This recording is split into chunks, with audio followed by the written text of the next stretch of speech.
رب اشرح لی صدری ویسر لی امری واحلل عقدۃ من لسانی یفقہوا قولی۔ اللہ رب العزت کے لیے ساری کی ساری تعریف ہے جو ہمارا خالق ہے، ہمارا مالک ہے، خالق کل شیء۔ اللہ تعالیٰ کی وہ ذات ہے جس نے مٹی کو بھی پیدا کیا، جس نے پوری زمین کو بھی پیدا کیا، جس نے قطرے کو بھی پیدا کیا، جس نے سمندر کو بھی پیدا کیا، جس نے ایک ادنا سے ادنا چونٹی کی جیسی مخلوق ہو یا اس سے چھوٹی مخلوق ہو، اس کا بھی خالق، رب، پالنے والا، رزاق وہی ہے۔ اور بڑے سے بڑی مخلوق ہو، حضرت جبریل امین جیسی، میکائیل علیہ السلام جیسی فرشتے ہوں، جتنی بھی بڑی مخلوق ہو، اس کا بھی رب اللہ تعالیٰ ہے۔ اور سب کا اللہ تعالیٰ کا قبضہ سب کے اوپر ہے۔ ہر ایک چیز چاہے جاندار ہو چاہے غیر جاندار ہو، وہ اللہ کی ملکیت میں ہے، اللہ کے قبضے میں ہے، اللہ تعالیٰ کا اختیار اس پر چلتا ہے۔ اور ہر ایک چیز چاہے جاندار ہو چاہے غیر جاندار ہو، اللہ تعالیٰ کی محتاج ہے۔ نبی کریم صلی اللہ علیہ وآلہ وسلم پر درود و سلام و صلاۃ و آداب، جن کو اللہ تعالیٰ نے آخری نبی چنا، رحمت للعالمین بنایا، شفیع المذنبین بنایا اور خاتم الرسل بنایا، نبی آخر الزمان بنایا کہ حضور صلی اللہ علیہ وآلہ وسلم کے بعد کوئی نبی کوئی رسول آنے والا نہیں ہے۔ اور رسول اللہ صلی اللہ علیہ وآلہ وسلم کے نقش قدم میں، اطاعت میں فرمان برداری رکھی، اور نبی کریم صلی اللہ علیہ وآلہ وسلم سے جو منہ موڑے گا، نافرمانی کرے گا، کفر کرے گا، اس کے لیے ہلاکت ہے، اس کے لیے تباہی و بربادی ہے۔ دنیا میں ذلت اس کا مقدر بنے گی اور آخرت میں عذاب اس کا مقدر بنے گا۔ لہذا کوئی راستہ انسان کے پاس نہیں ہے سوائے اس کے کہ وہ اس بات پر آ جائے کہ یہ گواہی دے دے کہ اشہد ان لا الہ الا اللہ اشہد ان محمد رسول اللہ صلی اللہ علیہ وسلم۔ حضرت علی نے فرمایا کہ یہ ایسی گواہی ہے، یہ دو گواہیاں ایسی ہیں کہ یہ بروز قیامت جس پلڑے میں ڈالی جائیں گی وہ پلڑا بھاری رہے گا، وہ کبھی ہلکا ہو نہیں سکتا۔ اور پھر فرمایا یہ دو گواہیاں جس پلڑے سے اٹھا لی جائیں وہ کبھی بھاری نہیں ہو سکتا، وہ ہلکا ہی رہے گا۔ تو یہ بنیاد ہے، یہ کلمہ جو ہے چابی ہے، لا الہ الا اللہ محمد رسول اللہ، یہ جنت کی چابی ہے۔ تو ہم اور آپ خوش نصیب ہیں، ہمیں یہ کلمہ ملا ہے۔ اور رسول کریم صلی اللہ علیہ وآلہ وسلم اور دیگر انبیاء جتنے بھی آئے، آدم علیہ السلام سے لے کر عیسیٰ علیہ السلام تک، سارے یہ پیغام لے کر آئے کہ دیکھیں انسان کا ٹھکانہ دنیا کی زندگی نہیں ہے۔ ہم اور آپ موت کے لیے پیدا نہیں ہوئے کہ بس اللہ تعالیٰ نے جو زندگی دی، ماں کے پیٹ سے نکلے اور ایک دن مر گئے، کھپ گئے اور کہانی ختم ہوئی۔ یہاں کہانی ختم نہیں ہوتی۔ اس بات کو سمجھانے کے لیے 1.25 لاکھ انبیاء آئے کہ یہ جو تخت ہے دنیا کا، یہ تمہارا مسکن نہیں ہے، یہ صرف اور صرف میدان عمل ہے، یہ صرف اور صرف مہلت کی چند گھڑیاں ہیں جو اللہ تعالیٰ نے تمہیں آزمائش کی خاطر دی ہیں۔ اور اس میں جو بھی کچھ مل رہا ہے وہ آزمائش ہی ہے۔ آپ کو صحت مل رہی، آپ کو عزت مل رہی ہے، آپ کو عہدے مل رہے ہیں، آپ کو طاقت مل رہی ہے، آپ کو اولاد مل رہی ہے، آپ کو جو کچھ مل رہا ہے وہ بھی اللہ تعالیٰ کی طرف سے آزمائش ہے۔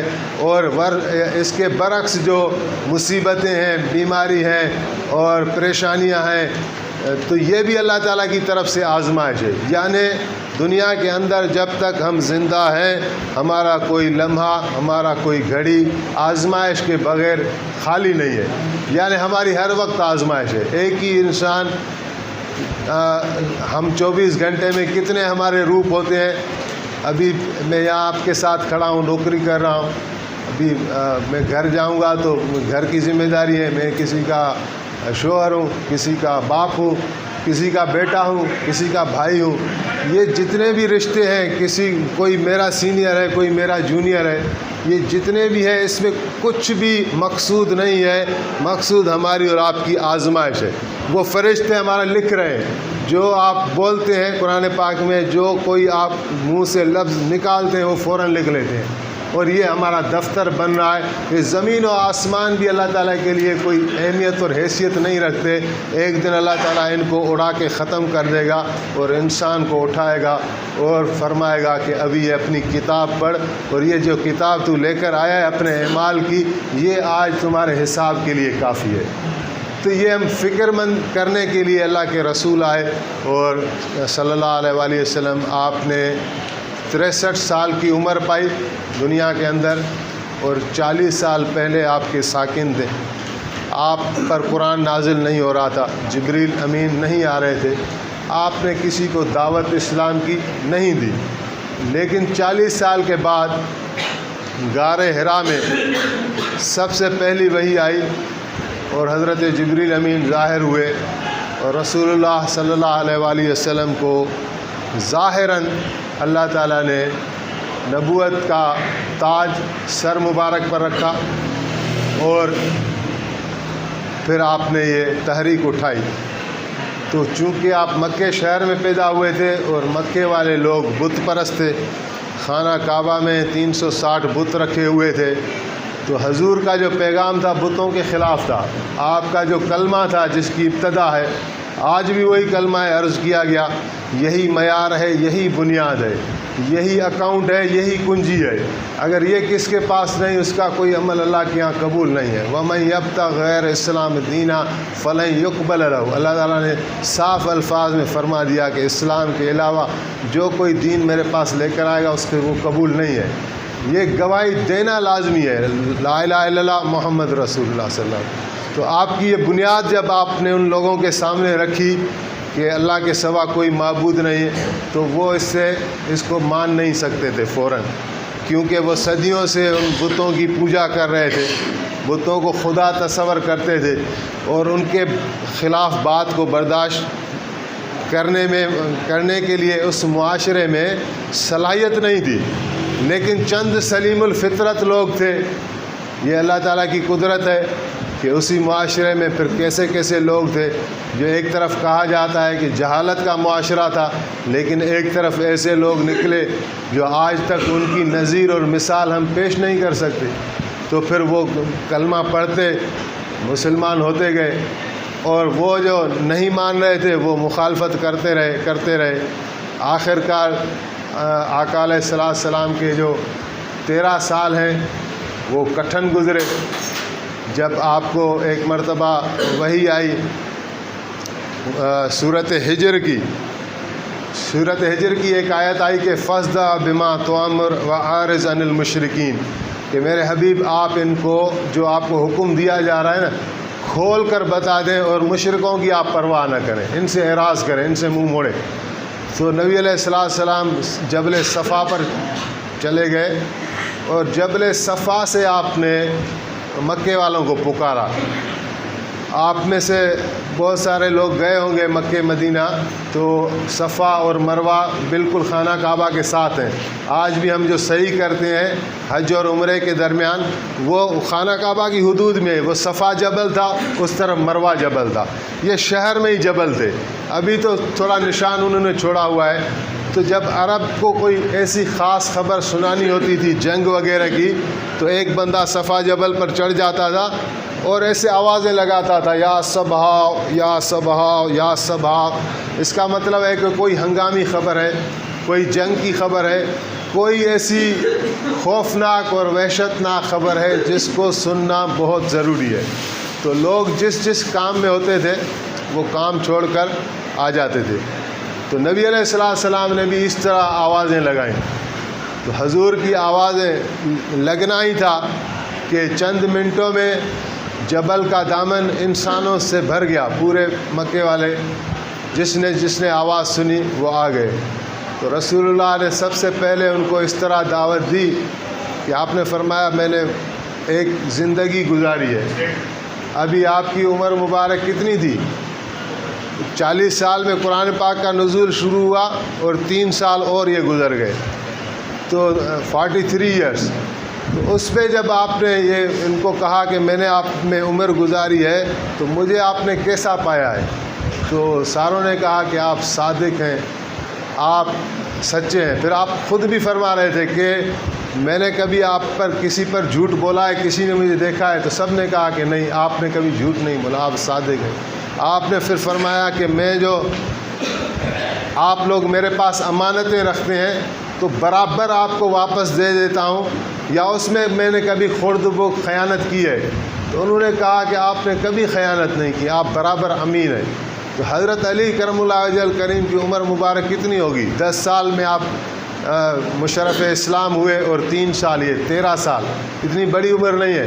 لیکن حضرت علی کہہ رہے ہیں کہ میرے جی میں آیا کہ چونکہ 3 سال تو تحریک کو گزر چکے تھے، لیکن آپ نے اعلان ابھی نہیں فرمایا تھا اس طرح، لیکن کافی ساتھی آپ کے آ گئے تھے، تو آپ کی ظاہر ہے مجلس ہوتی ہوگی، تعلم، اور حضور کے یہ پیچھے پیچھے صحابہ، 3 سال بڑا عرصہ ہوتا ہے، لیکن آپ چونکہ سر عام ان کو نہیں پکار رہے تھے تو وہ بھی کچھ نہیں کہہ رہے تھے، لیکن ان کو شبہ تو ہوگا کہ کچھ نہ کچھ ایکٹیویٹی ہو رہی ہے۔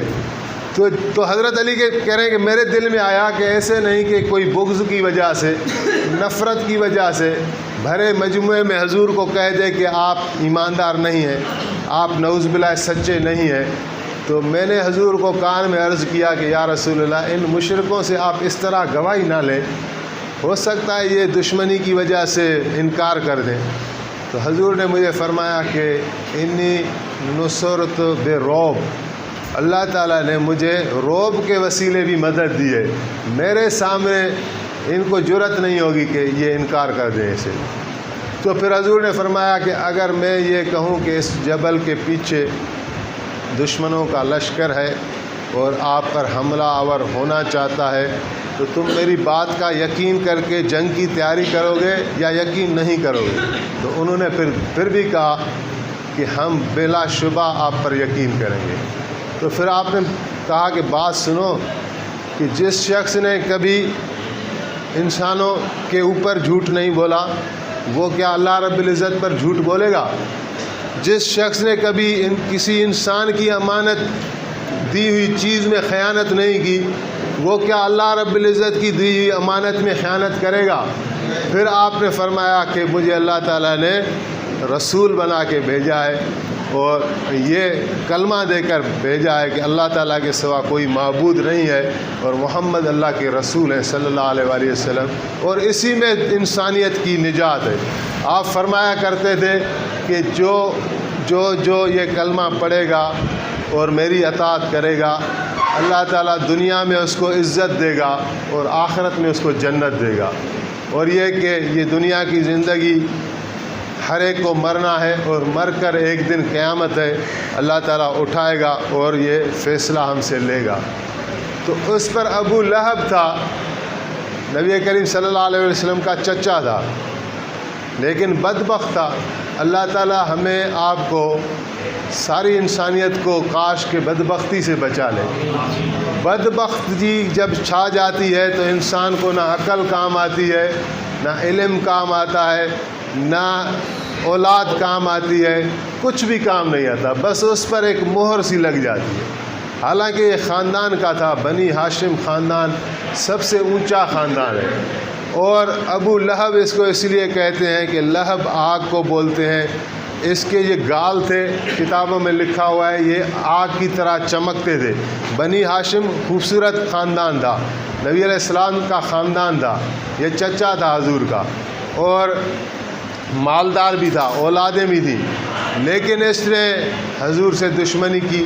اس سے پہلے جو مجلس ہوئی تھی جس میں اللہ کے رسول نے اپنے عزیز و اقارب کو بلایا تھا، صرف بنی ہاشم اور بنی مطلب 2 خاندانوں کو، وہ آپ کا ہی خاندان ہے، یعنی بنی ہاشم اور بنی مطلب، لیکن وہاں 40 مرد تھے، وہاں آپ نے دعوت دی تو حضرت علی کو فرمایا کہ ان کے لیے کھانے پینے کا انتظام کرنا ہے، دودھ اور گوشت۔ تو حضرت علی کہہ رہے ہیں کہ پرانے زمانے میں کھانے پینے کا بڑا فقدان ہوتا تھا اس زمانے میں، تو مشکل سے ایک پیالہ دودھ کا ہاتھ میں آ سکا اور تھوڑا سا گوشت، تو وہ پکا لیا گیا۔ لیکن حضور کے فرمان کے مطابق 40 مردوں کو میں نے دعوت دی، اور پھر جب آئے تو میرے جی میں آیا کہ یہ تو کھانا اتنا ہی ہے کہ اگر ایک اچھا کھانے والا ہو تو وہ ایک ہی صفائی کر دے گا اس کی، لیکن حضور کا فرمان تھا جو بھی تھا میں لے کر آیا۔ تو آپ نے ان کو دودھ پلایا، وہ پیتے گئے اور وہ دودھ میں کوئی کمی نہیں آئی۔ کھانا کھلایا، وہ کھاتے گئے، اس میں کوئی کمی نہیں آئی۔ تو پھر اللہ کے رسول نے ان کو بھی دعوت دی۔ تو یہاں ابو لہب پہلے بھی موجود تھا، تو اس سے جب حضور نے اپنا دعوت خطاب ختم کی تو ابو لہب اٹھا، اس کو کوئی دشمنی تھی حضور سے، اور کہنے لگا کہ محمد صلی اللہ علیہ وآلہ وسلم آپ جو باتیں کر رہے ہیں نا وہ ایسی کر رہے ہیں کہ اگر آپ کی ہم بات مانیں گے تو اس کا مطلب ہے کہ پورے عرب سے ہم دشمنی کریں، اور پورے عرب سے کیا ہم لڑ سکتے ہیں؟ تو مجھے تو یہ مناسب لگتا ہے کہ تمہیں ہی ہم قید کر دیں اور ایسی باتوں سے روک دیں، تم ہم سب کو مشکل میں ڈالنے والے ہو۔ تو اس پر جو حضور کے چچا تھے، بہت آپ کے ساتھ شفقت کرتے تھے، جس نے پالا تھا حضور کو، جناب ابو طالب، اور جو قبیلے کے سردار بھی تھے۔ سردار جو ہوتا تھا وہ ایسا ہوتا تھا جیسے زمانے کا بادشاہ ہوتا ہے، اس کا ایک کلمہ نکلتا ہوا وہ قانون بن جاتا تھا، اس کی وہ بہت عزت ہوتی تھی۔ تو انہوں نے حضور کو تسلی دی اور پھر ابو لہب کو فرمایا کہ تم اپنے ہو کر تمہارے لہجے سے دشمنوں کی بو آ رہی ہے، تو یہ ایسی حرکتوں سے باز آؤ، نہیں تو تمہیں ہم سبق سکھائیں گے۔ لیکن یہ بہرحال اس نے دشمنی رکھی، اور پھر جب آپ نے اعلانیہ یہ دعوت دی قریش کے سامنے تو بھی یہ کھڑا ہو گیا اور کہا کہ حضور کو گستاخی کے ساتھ کہا کہ محمد آپ کے لیے ہلاکت ہو، آپ نے اس لیے ہمیں یہاں جمع کیا ہے۔ تو پھر اس کا اللہ تعالیٰ نے جواب دیا کہ تبت یدا ابی لہب وتب ما اغنی عنہ مالہ وما کسب سیصلی نارا ذات لہب وامرأتہ حمالۃ الحطب فی جیدہا حبل من مسد۔ تو اللہ تعالیٰ نے اس کو خوار کر دیا، بائی نیم صورت آ گئی پوری، تو قیامت تک پڑھی جائے گی کہ ابو لہب کا ٹھکانہ جو ہے وہ جہنم ہے۔ تو اس طرح پھر وہ کفار نے آپ پر ظلم کر دیے، اور یہ داستان تو یہ بہت بڑی ہے، لیکن مختصر عرض یہ ہے کہ اللہ تعالیٰ کے حبیب کریم اللہ کو سب سے زیادہ محبوب ہے، سب سے زیادہ۔ وہ کہتے ہیں نا کہ شعر بھی ہے کہ بعد از خدا بزرگ تو ہی قصہ مختصر۔ تو جتنے بھی انبیاء آئے سارے شان والے تھے، سارے ممتاز سے، سارے اللہ تعالیٰ کے مقرب تھے، لیکن حضور کی بات کچھ اور ہے۔ لیکن اللہ تعالیٰ نے کتنے مشکل سے گزارا، مصائب سے گزارا، امتحانات سے گزارا، تاکہ حضور ہمارے لیے مثال بنے، اس لیے گزارا۔ اور اس لیے گزارا کہ دیکھیں اگر کوئی آدمی خوشحال ہے، کھا پی رہا ہے، اطمینان کے ساتھ بیٹھا ہوا ہے، اس کو کوئی پریشانی نہیں آ رہی، کوئی مشکل نہیں آ رہی، ایسی زندگی گزار کے وہ چلا جا رہا ہے، تو ابھی اس کے ظرف کا پتہ کیسے چلے گا کہ اس میں حلم کتنا ہے، اس میں صبر کتنا ہے، اس میں علم کتنا ہے، یہ اس کا اللہ تعالیٰ سے تعلق کیسا ہے، اللہ تعالیٰ سے توکل کیسا ہے، اس کا عزم اور حوصلہ کیسا ہے۔ تو اللہ تعالیٰ نے وہ ساری جھلکیاں دکھائیں، ایسے ایسے حالات سے گزارا، ایسے ایسے حالات سے گزارا کہ دیکھنے والے بھی پریشان ہو جاتے تھے، اور صحابہ کرام بھی کبھی کبھی ان کے بھی دل ٹوٹ جاتے تھے کہ ابھی کیا ہوگا، چاروں طرف سے راستے بند ہو گئے۔ لیکن اللہ کے رسول صلی اللہ علیہ وآلہ وسلم کبھی نہیں گھبرائے، کبھی نہیں آپ نے حوصلہ ہارا۔ آپ کا سب سے بڑا کمال میرے خیال میں تو یہی ہے کہ کہتے ہیں کہ 5 رسول ایسے ہیں جن کو اولو العزم رسول کہتے ہیں، نوح علیہ السلام، ابراہیم علیہ السلام، موسیٰ علیہ السلام، عیسیٰ علیہ السلام اور حضور علیہ السلام، یعنی حوصلے والے، بہت حوصلے اور عزم والے۔ تو حضور اپنی مثال عام ہے، آپ ہیں کہ آپ کے پاس اتنی پریشانی آئیں لیکن آپ گھبرائے نہیں، آپ کبھی دل شکستہ نہیں ہوئے، بلکہ آپ نے ان کا انتقام بھی نہیں لیا، ان لوگوں کو معاف کر دیا۔ تو مختصر یہ ہے کہ ہماری جو زندگی ہے وہ زندگی اور موت میں کتنا فاصلہ ہے، تھوڑا غور کریں۔ زندگی اور موت میں اتنا فاصلہ ہے کہ میں ہر لمحے سانس لیتا ہوں۔ تقریباً کہتے ہیں کہ 25,000 مرتبہ ایک نارمل انسان 24 گھنٹے میں کم و بیش 25,000 مرتبہ سانس لیتا ہے۔ تو یہ ایک سیکنڈ ہے، 2-3 سیکنڈ ہے۔ اگر سانس لیا اور باہر نہ آیا یا باہر گیا اور اندر نہ آیا تو موت واقع ہو گئی۔ اسی طرح دل کی دھڑکن ہے، یوں چل رہی ہے، اور ایک مرتبہ یہ یوں ہو گئی اور کھلنے نہ پائے تو ہماری موت واقع ہو گئی۔ تو کوئی لمحہ، ایک لمحہ بھی سیکور نہیں ہے، کسی کو پتہ نہیں ہے کہ واٹ کمز نیکسٹ، اگلا لمحہ ہمارے لیے دنیا میں کیا لا رہا ہے۔ جانا تو ہے، کتنی حسرتیں ہیں، کتنی امیدیں ہوتی ہیں لوگوں کو، لیکن ہم روزانہ دیکھتے ہیں کہ کبھی کوئی گیا، کبھی کوئی گیا۔ تو وہ در حقیقت ہمارے لیے، آپ کے لیے ایک دوبارہ پیغام ہوتا ہے کہ ہم توبہ کر لیں۔ اور حضور علیہ السلام نے آخری بات عرض کروں کہ ایک بدو آیا تھا۔ بدو وہ شخص ہوتے تھے جو دور دور علاقوں میں رہتے تھے، جنگلوں میں رہتے تھے، تو ان میں اتنی تہذیب اور تمیز نہیں ہوتی تھی، آداب اور ان میں تھوڑی کمی ہوتی تھی۔ تو وہ آیا اور حضور سے تھوڑا سختی سے بات کرنے لگا اور کہنے لگا کہ اگر میں آپ پر ایمان لاؤں تو اسلام ہے کیا، مجھے کیا کرنا پڑے گا؟ تو حضور نے فرمایا کہ یہ شہادتیں، یعنی لا الہ الا اللہ محمد رسول اللہ صلی اللہ علیہ وسلم، یہ 2 شہادتیں ہیں، اور نماز 5 وقت کی ہے، رمضان کے روزے ہیں، اور حج زندگی میں 1 مرتبہ ہے، اور زکوٰۃ اس پر جس کے پاس استعداد ہو یا جو صاحب نصاب ہو، وہ بھی سال میں 1 مرتبہ ہے۔ تو اس نے کہا کہ یہی میں کروں گا، اس کے آگے میں نہیں کروں گا بس۔ تو وہ اٹھا، تو حضور نے فرمایا کہ اگر کسی جنتی کو، آدمی کو دیکھنا ہو تو اس کو دیکھ لیں۔ ان اعمال پر جنت کا وعدہ ہے رسول اللہ کا۔ یہ 5 چیزیں، یہ اسلام کی عمارت ان پر کھڑی ہے، ان کی ہم حفاظت کریں۔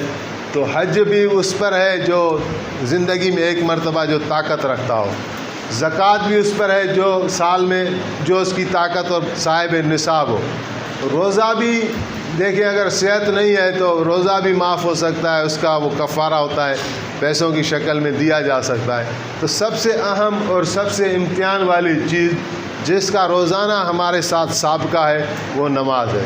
تو نماز کو پکڑیں، اور یہ بہت بڑی دولت ہے۔ باقی احکام زمین پر آئے تھے، لیکن جب نماز کو دینا ہوا تو اللہ کے رسول کو اللہ تعالیٰ نے معراج پر بلایا اور تحفتاً نماز دی۔